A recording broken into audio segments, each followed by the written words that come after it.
G'day guys, my name is CJ and you are listening to Heavy Magazine, and today I am joined by what I would consider to be a bit of a local hero of the Brisbane metal community, Mr. Stoyan from fucking Adriatic. How are you today, sir? Hey CJ, I'm well. Local hero. What are you talking about, bro? That's awesome. Should I say That's funny. local happy hero, man? I don't think I've ever seen you Awesome. not smile until you got a microphone in your face screaming shit in people's faces, man. Even then, I try to smile, but it's just harder to sing. Absolutely. Well, man, we've got a bunch of stuff to kind of go over today, dude. One of the important things is Kaiju Fest, but we'll get to that. But man, we just had a bit of a quick chat before we got onto the interview, and we were talking, obviously, about previous releases and what's going on in the Adriatic camp. So I'll start with the fact that you dropped your last album, Karenni, in 2020. How was the response to that, dude? It's been 2 years. A lot of people have had the chance to listen to it now. What's been the reception to the album?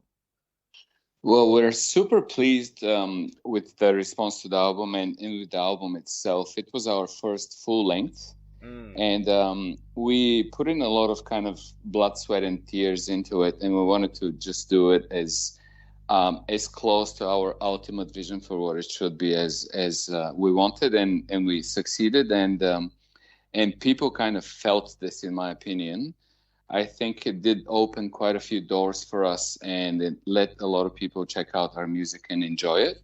Mm-hmm. And definitely another aspect to it was really weave in very well our kind of classic Balkan influences. Mm-hmm. And the album is opened by a very renowned Bulgarian traditional folklore vocalist called Reni Bujilov. Mm-hmm. And she sings in these amazing Bulgarian folklore tunes and ways of singing, Mm-hmm. and also opens the album with a kind of a very um, beautiful, renowned, and just special Bulgarian folklore song. So all of Nice. this, yeah, it was just such an experience to have her on the album, and as well as some other amazing featurings that we had as well.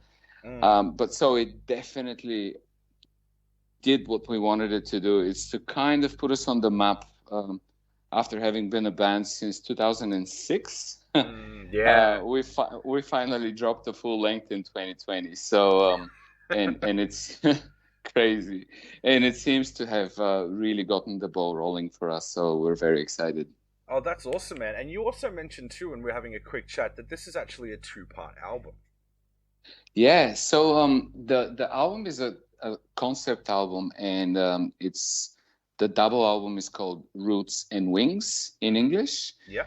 Part one, Koreni, means roots in Mm-hmm. Bulgarian, and part two is going to be called Krile, and that means wings. Mm. And it's kind of about taking, like, wings is about kind of taking a leap of faith and doing things that you haven't done before and that are challenging and potentially scary and risky. Mm. um, and then Koreni was kind of still, while doing this, still acknowledging where you come from and not forgetting who you are, down, what your origins are. Mm. Absolutely. That's a pretty interesting title, and pretty in depth, I think, for where you guys are. I think that's really cool. And I did want to ask too, because you did drop a new single from the second part of the album. So now the first one's been out for 2 years. Did you record all of this at the same time, or are you recording? Did you record the first part and then now you're recording and writing the second part? What's been the whole process, and where is it at now with the second part of this album? So we did record them separately. Actually, currently we're in the process of finalizing writing and recording of the second part, the Krile part. Mm-hmm. But we conceptualized the entire concept back in like 2018 or something like that, when we began working on the double album. So while we are still refining the songs for part two, the concept was clear. We knew what we wanted to say, and even some of the lyrics were pretty much written already back in 2018, so that they can kind of well reflect in a well-rounded way both aspects of the in a way both the first part and the second part have a positive and a negative side to it. The positivity of the roots, as I said, remembering who you are, but at the same time the kind of the dark side of it is something that keeps dragging you back without giving you enough way of being creative in the future. If you get too stuck in the dogma of, even if you will, of social predispositions and concepts and traditions, you can kind of get stuck without growing and changing and moving forward. This new album, the second part, the positive side of it is, of course, like I said, taking the leap of faith, but and being creative and doing the amazing things. But the dark side of it is all the lack of consideration that you can, and mistakes you can do along the way that can really risk quite a bit of yourself, and in a societal aspect as well, all the risks that society is taking by moving in these unknown directions. It sounds like this has been a concept that you've had brewing for a while, as you said, like conceptualizing it, and a lot of the lyrics being written in like 2018, which is obviously even like pre-pandemic and stuff too. So when was it kind of like the point with writing all of this where all of you guys in the band kind of went, okay, this is the direction and thematically where we wanted to go? What was the decision making process for that? I think it was very definitely when we solidified the type of sound that we were going for. So in the early, what's it called? Early 10s? What do we call them? Do we call them the teen years? Between 2012 and 2018, we were dabbling, and earlier the band was dabbling quite a bit in the Meshuggah and djent style, which was awesome, but also a little bit limiting. And something that we decided was to definitely weave in as much of our Balkan influences as we can, so that we can make our music a little bit more unique, but also secondly, expose the Australian and international, listeners to those Balkan specific rhythms, because they're very specific rhythms with some very unusual counts, something like 8/11ths and stuff like that. So there are some very weird rhythms, that we're trying to implement. And that's why you're broke, man. That's why we have no money. You just got to play 4/4 stock standard rock beat, man. Like that's why we're broke, dude. Playing all this djent music and shit, man. I know, and I get really frustrated to see some of the really generic bands going so well and playing to such huge audiences, and just having nothing. Like, I don't want to be disrespectful, but really having very little to show, very little new to show for themselves. But I guess some bands take music as a business opportunity, whereas for us, we don't intend to get rich from our music.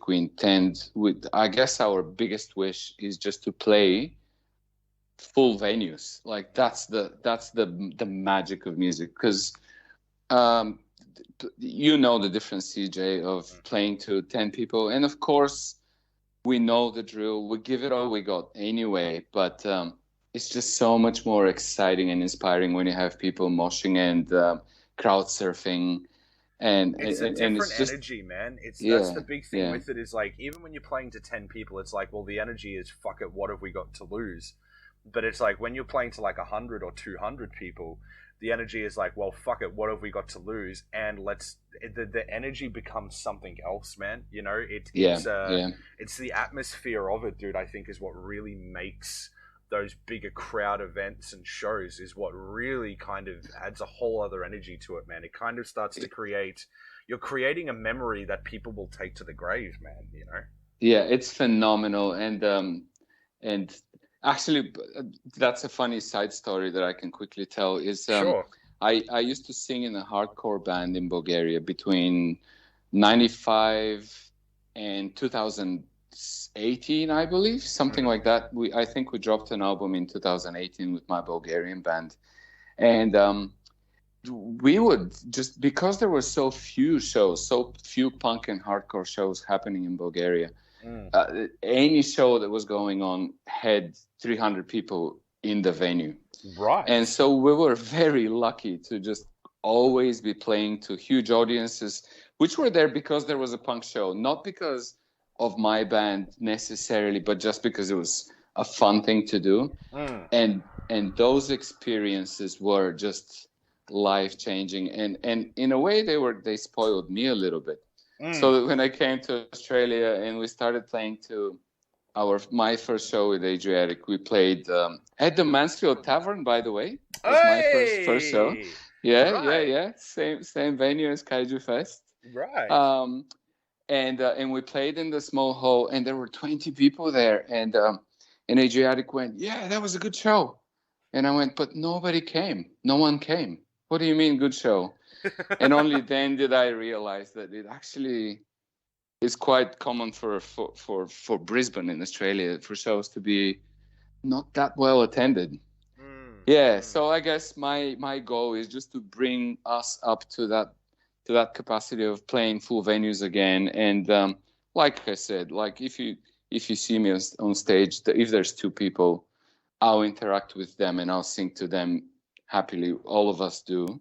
But it just we just hope to be able to build it up to that level where we just play full venues. Absolutely. I think that should kind of be a goal for every band, even though, you know, when you're starting, you're going to not have the biggest crowds when you're starting. But at the same time, too, I think it's a goal that every band has and wants to strive for to get to it, man, you know, because as you said, it's like, who said it to me best? Todd Hansen. It's a funny, very cynical kind of way of looking at it, but it's like we are just glorified t-shirt salesmen and glorified booze salesmen at the end of the day. So it's like if we can like give people a good memory, a good night, and entertain people, then it's like I'm happy with that show, you know, whether it's 200. But at the same time, the 200 people, like quite a few of the Chaosis shows that have happened, especially over in New Zealand, where it's been huge crowds that we've been playing to over there. Their energy is just something else, man. It's hard to put into words to describe. Absolutely. But speaking of energy and crowds and creating memories, we're also here to talk about Kaiju Fest, which is proving to ticket sales are soaring for that at the moment, which is freaking great. Which is obviously sponsored through Heavy Mag and Schema as well, which you're jumping on. And we had a quick chat about Schema as well earlier, and I was hoping for the people that don't know, what actually is Schema, and what is it that you guys actually do? Oh, great question. Thank you. Do you have a half an hour? I'll be as quick as I possibly can. Thanks for bringing this up. Of course, we're super excited and very grateful and honored to be part of Kaiju Fest. Thank you, CJ, for doing this. And my pleasure, man. And it's a phenomenal event, and we're really looking forward to it. Schema is an organization that I started with my friend Simon from Masick. And basically, it was a conversation that the two of us had about what can we do to promote and support the local stage scene, and promote some of the musicians that we really aspire to and love here in Brisbane as well. And it just started growing from there. Like we, all of the Adriatic guys joined in with Schema, as well as regular Gonzalez, of course, Masick. Dr. Parallax, which is Rashid from Masick, his amazing side project. Well, it's actually, he calls it his main band. And we've got quite a few other bands that we have since then kind of joined forces with. So since then, Schema is taking on a bit of a life of its own, and we're just going with the flow and seeing where everything goes. But we're there to support any musical act from the youngest ones. We just had a year ago, I think, we had a show where 14-year-olds olds played one of our all ages shows, and it was real fun. Nice. We try to be as inclusive as possible in the scene. We try to do as many, like I said, all ages and also free shows. Recently, we've done a huge run of probably, I don't know, 14 skate park gigs where people who are at the skate park can just come and enjoy awesome music, or they can come specifically for the music. And this gives an opportunity for many bands, from what I can hear, even just to make a dream come true and play at a skate park, because just the music that we play and skating go so well together. Definitely, Yeah, so we're working with some amazing organizations. We are supporting and promoting them, such as Sea Shepherd, for example. They usually have their amazing booth with merchandise at our events.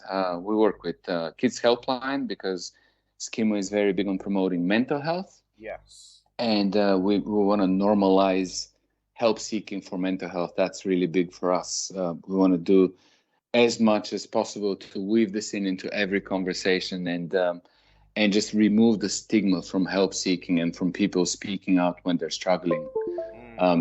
Just like no one ever is ashamed to say, I've got a broken arm. People shouldn't be ashamed to say that they're suffering from depression. And that's the first step to seeking help and getting help.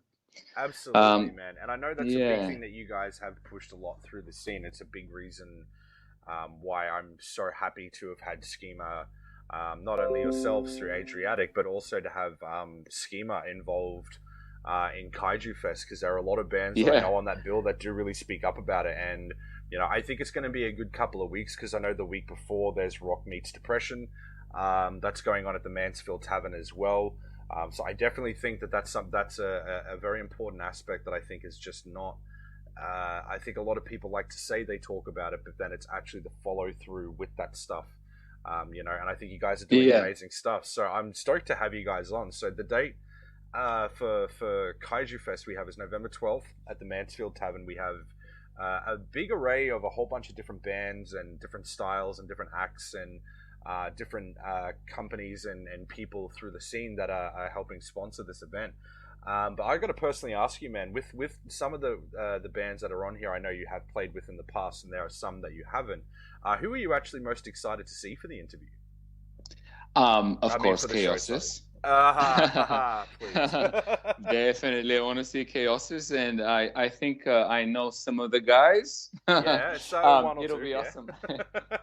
It'll be awesome to watch you guys, and also hopefully we can make a good impression on you, and you can invite us to some of those shows in New Zealand that you're talking about. Yeah, honestly, man, it's been a whole other world going over there and doing that. But anyway, I digress, man. That'll be awesome. That'll be awesome. Well, we loved Horizon. I saw Nuclear Vision at Chris from Cold Creature. Anniversary show. Oh yeah, they played there. They're just such a cool band. I hadn't heard from them in a while, and I'm really glad to see them kind of resurface. I didn't know that they were still playing because I saw them first a few years ago. And yeah, really keen to see these guys. We're good friends with Strange Fiction. Always excited to see these guys. Of course, Regular Gonzalez, which leads me to the thought that Jesse is gonna have to double team that festival, because Jesse, I get the feeling he wouldn't mind, man. Jesse's Jesse. He's a music slut, and I use that term very appropriately with that guy, man. Yeah. So Jesse's playing Regular Gonzalez and also hitting up with Adriatic. So that's going to be 2 shows for him in a single day. Yeah, very exciting. I want to ask you a little something about Kaiju Fest. Tell me about all those Korn and Limp Bizkit and Linkin Park cover sets. Who's doing those? What's happening there? What's happening with that? So I actually just finished an interview with the guys that are actually doing the sets. So it's by a group called Resurrection. They've done a whole bunch of they used to be what they called themselves a nu metal tribute act. But now they are running under the name still Resurrection, but they're calling it an alternative metal act. So these Mm-hmm. guys basically have an hour set where they kind of cover a lot of Korn, a lot of Linkin Park, a lot of Limp Bizkit, and they then dribble and drabble a whole bunch of other different artists as well. So I've seen them and booked them a couple of times in the past, and Uh-huh. they put on a good show, and it is a really tough thing to pick a lot of bands from that era and then not only cover them but then do them justice too. And I really feel like Exactly. these guys too. It's a tough thing that they do, man. So yeah, Yeah, big shoes to fill. I don't know. Good job. yeah, and they just played. When this interview airs, is probably going to be a little bit after it, but when they just tested out, they've just got a new lineup with a new vocalist and a new guitarist as well. So, and apparently at that show they had a whole bunch of shit went wrong with their in-ear Uh-huh. rigs and all of that. So I think they got all of their gremlins out of the one show. So you know they're not going to have any dramas like that at Kaiju Fest, which would be great. Um, Awesome. so, man, I've got my last question I did want to end for you, bro. I'll end this interview with this one. And I did Hmm. give you a heads up with this one, but the question I always end my interviews with is if you could go back and relive any show that you've personally played in the past for whatever reason, what show would it be and why? Ah, dude, that's such a difficult question. I know you did give me heads up, but I was like thinking throughout the interview, and probably what I'm gonna say is that we've done a couple of shows at Maryborough, and the not so huge crowd of probably, I don't know, 40, 50 people that come to a show there Mm, are such people full of heart and mm, soul, and they just so give it all they got at the show, that just the experiences we've had at Maryborough have just been phenomenal. And we've basically become friends with pretty much every single person that's a metal and hardcore fan in Maryborough. So those events really, if I think of a real highlight when the mood has been at 100% throughout the time, and people have just been incredibly positive and also very wild, mm. that's gonna have to be it, with just the proper, like I said, the proper crowd surfing and moshing and headbanging and singing along and all that kind of stuff. So yeah, it would have to be one of our Maryborough shows for sure. Yeah, man, regional people are a whole other crowd, man, and they are so starved for entertainment out there, dude. And you know, having played a few and booked a few myself out that way, man, it's Yeah. some of my favorite shows I think I've ever played, let alone actually been a bearer to witness that kind of stuff, dude. Has been fucking insane, to say the least. There's no other Amazing, language for it, definitely. man. Yeah. But look, Yeah, I'm yeah. going to wrap that one up here today, mate. So look, I can't say thank you enough again, Storian, for your time this evening. It's Thank actually been really insightful and really interesting interview, mate. Is there anything you want to leave the listeners with? Thank you, CJ. Yes, of course, I want to thank everybody who's checked us out. Do check us out on all of our social media and all the streaming platforms.